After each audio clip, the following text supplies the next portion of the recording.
आम्ही काय करू शकतो तुमच्यासाठी तुम्ही फक्त सांगा.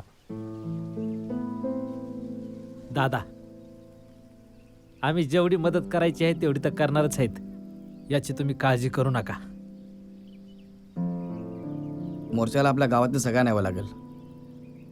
मोर्चाच्या दिवशी आपल्या गावात आठवडी बाजार असतो, पण आता काय करणार? नेमकं त्याच दिवशी मोर्चा काढायचं ठरलंय. तुमचं आर्थिक नुकसान होऊ नये म्हणून कसं बोलत ते मला कळत नव्हतं. एवढंच ओळखलं का दादा तुम्ही आम्हाला? समाजासाठी तुम्ही एवढं करता, अर्ध्या रात्री तुम्ही आमच्यासाठी धावून येता आणि आपल्या संघटनेचा मोर्चा आहे आणि आम्ही नाही येणार, असं कसं होईल? तसं नाही. इतक्या लोकांचं काम बंद करून न्यायचं म्हणजे? हे बघा दादा, आम्ही 8-15 दिवस एक टाइम खाऊ, पण येऊ. काय र? होय होय होय. तुम्ही काळजी करू नका.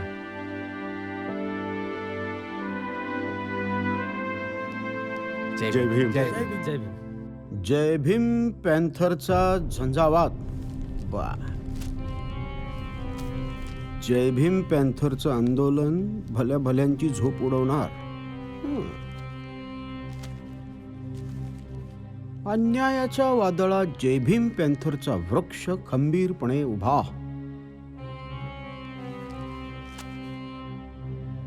वा, मीडियाने यांना हिरो करून टाकलं या पोरांना.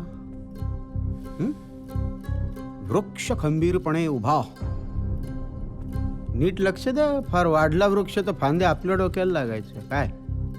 नाही, माझं लक्ष आहे त्यांच्यावर. आणि नुसतं लक्ष नका देऊ, एकेकाची कुंडली काढा, कारण त्यांची कुंडली आपल्याला माहीत असली पाहिजे ना. आपलेच पोर आहेत, त्यांच्या भविष्याची काळजी आपण घेणार नाहीत तर कोण घेणार?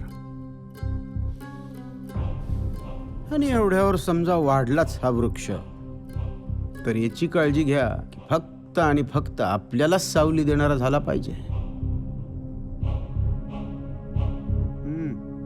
साहेब,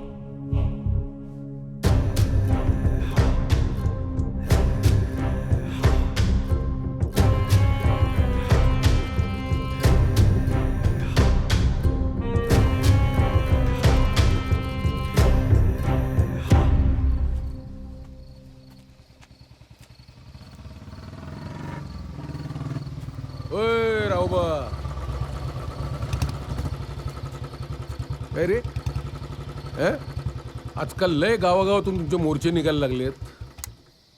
एका गावात राहून संसार सुखाचा होत नाही काय? अहो जाऊ द्या ना साहेब, लोक स्वतःहून बोलावलीत आम्हाला. आमची संघटना पण वाढते. आमची प्रगती काही तुम्हाला देखवत नाही. प्रगती?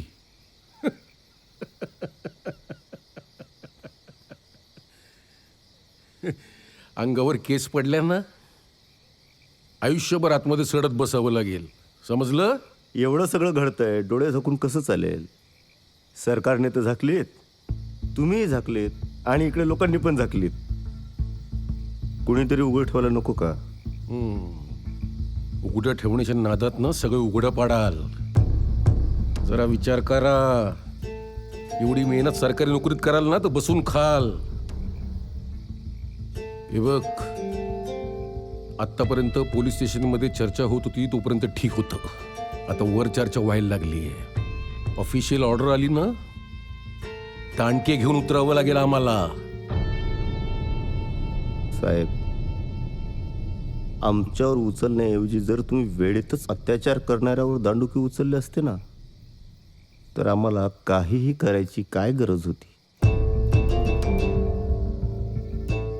आणि तुम्हाला दांडुके उचलावे लागतील अशी कामे आम्ही करतच नाही. तू काय समजतोस मला? चरबी आली आहे तुम्हाला? तुम्ही असे नाही ऐकणार. परत एकदा सांगतो, धीरानं घे. नंतर बोलू नको सांगितलं नाही म्हणून, समजलं ना?